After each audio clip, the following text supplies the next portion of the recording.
আজকে তোমাদের আমি যেটা পড়াচ্ছি, তোমাদের তিনটে ফর্মুলা আমি পড়িয়েছিলাম। এক নম্বর হচ্ছে S = VT,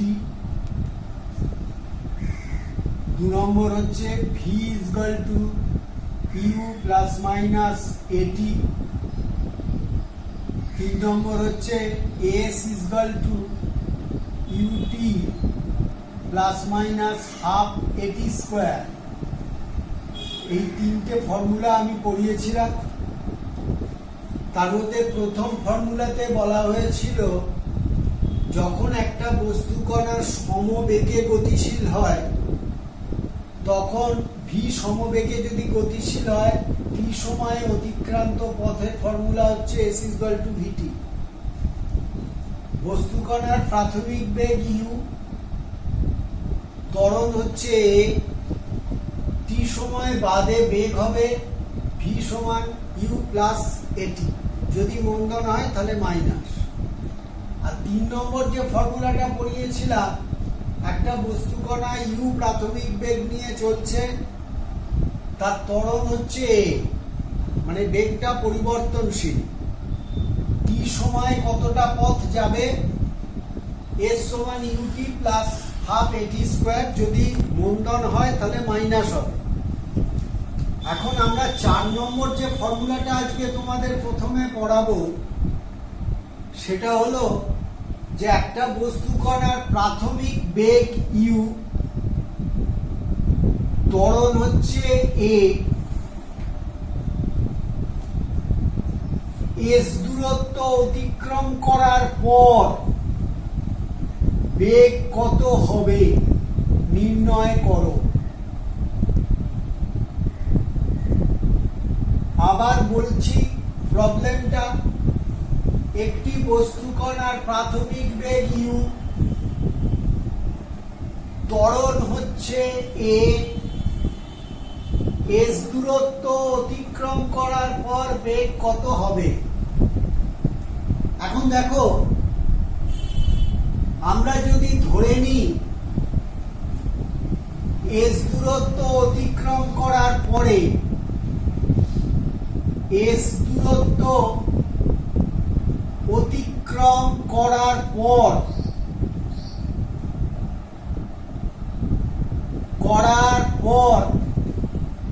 ধরি বেগ হলো v।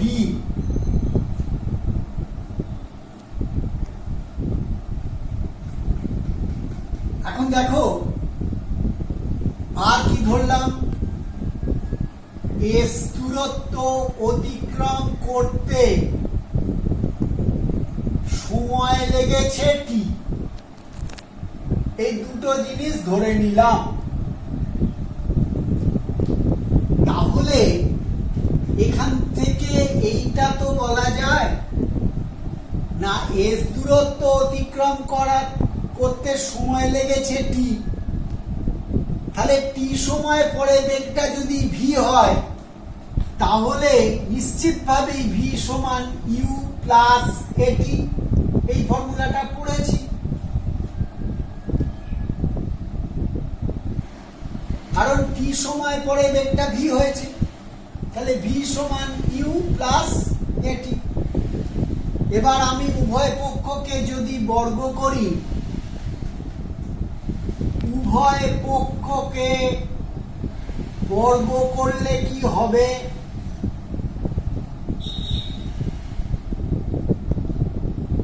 না v² = u² + 2uAT + a²t²। u + AT মানে a + b, বর্গ করছি a + b হোল²। তাহলে তাহলে v² = u² + 2a কমন নিলাম। দেখো প্রথমটাতে 2a কমন নিলে থাকবে ut, প্লাস যেহেতু 2 কমন নিয়েছি একটা হাফ আসবে, একটা a কমন নিয়ে নিয়েছি, তাহলে একটা এ থাকবে, টি স্কয়ার থাকবে, তাহলে ইউটি প্লাস হাফ এটি স্কয়ার। টি সময় অতিক্রান্ত দূরত্বের ফর্মুলা এস সমান ইউটি প্লাস হাফ এটি স্কয়ার। তাহলে অতএব ভি স্কয়ার সমান ইউ স্কয়ার প্লাস 2as। তাহলে এই ফর্মুলা থেকে আমি ভি এর মানটা বার করতে পারবো। এইটা হচ্ছে 4 নম্বর ফর্মুলা। এই 4টে ফর্মুলা দিয়ে কিছু কিছু অঙ্ক তোমাদের করতে হবে। আমরা এরপর যেটা করব বা বুঝবো সেটা হলো তাৎক্ষণিক বেগ। আমরা এখন পড়ছি তাৎক্ষণিক বেগ, ইংরেজি হলো ইনস্ট্যান্টেনিয়াস ভেলোসিটি। এখন দেখো, একটা বস্তুকণার গতি সবসময় যে সরলরৈখিক হয় তা নয়। বস্তুকণার গতি এরকম বক্ররেখাতেও হতে পারে। এই ধরনের যখন গতি হয় তখন সেই গতিটার নাম হয় বক্ররেখ গতি, ইংরেজি হলো কার্ভিলিনিয়ার মোশন। কার্ভিলিনিয়ার মোশন এটাকে বলে বক্ররেখ গতি।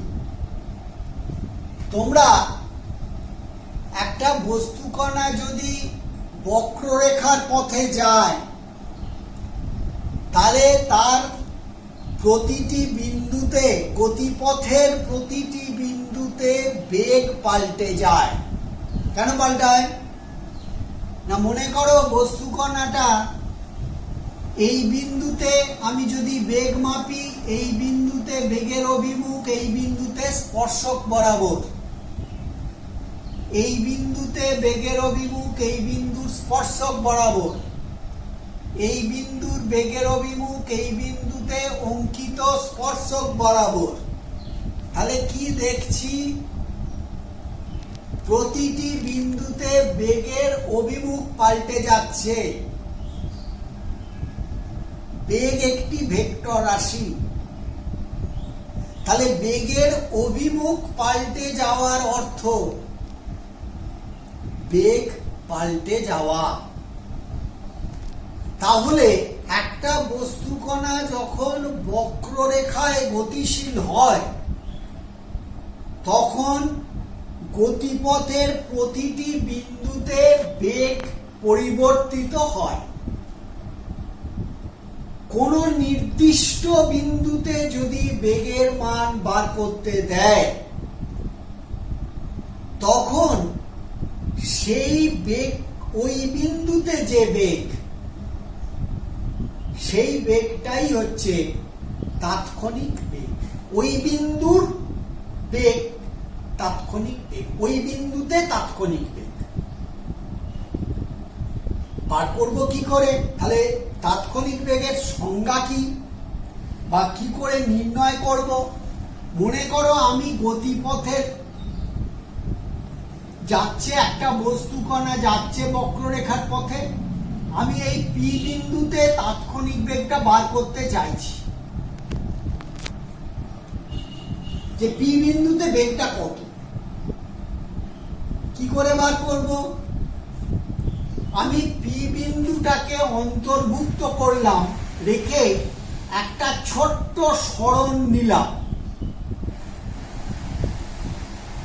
পি বিন্দুটাকে অন্তর্ভুক্ত রেখে একটা অত্যন্ত ক্ষুদ্র সরণ আমি ডেল্টা এস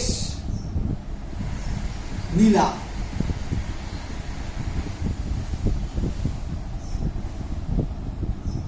এই ডেল্টা এস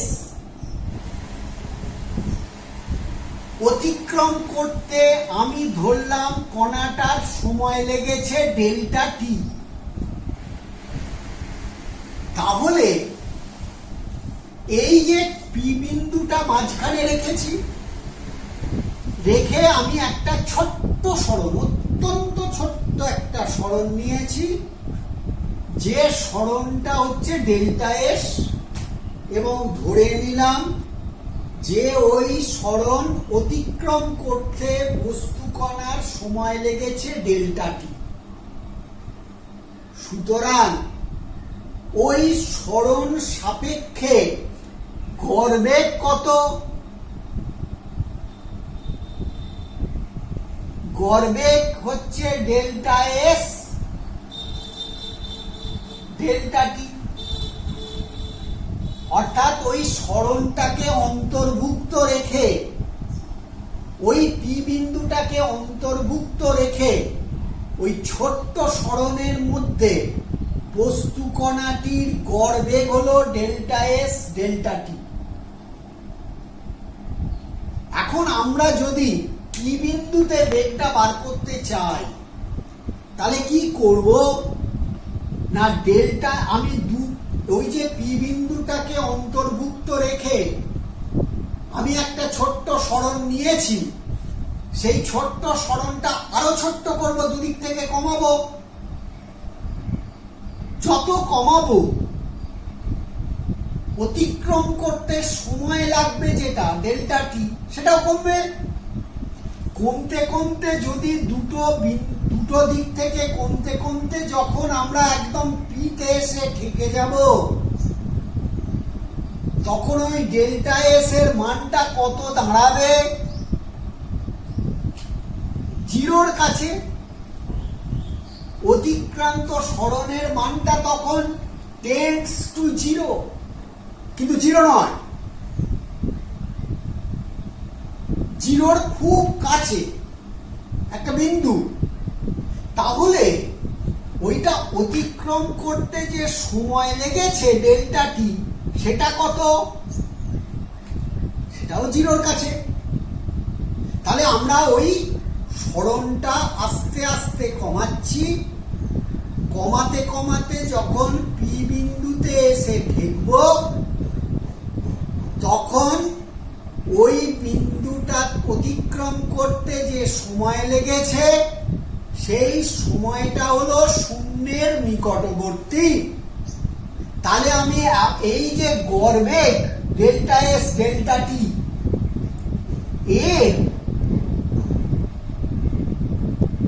আমি সীমাটা কত নেব না, ডেল্টা এস ডেল্টা টি এর সীমা মানে লিমিট, লিমিটটা নেব যখন ডেল্টা টিটা টেন্ডস টু জিরো, অর্থাৎ এই গড়বেগের সীমাস্থ মান যেটা পি বিন্দুতে পৌঁছে গেলাম, সেটা হলো ওই বিন্দুতে বস্তু কণার তাৎক্ষণিক বেগ, এটাকে বলছি ডিএস ডিটি।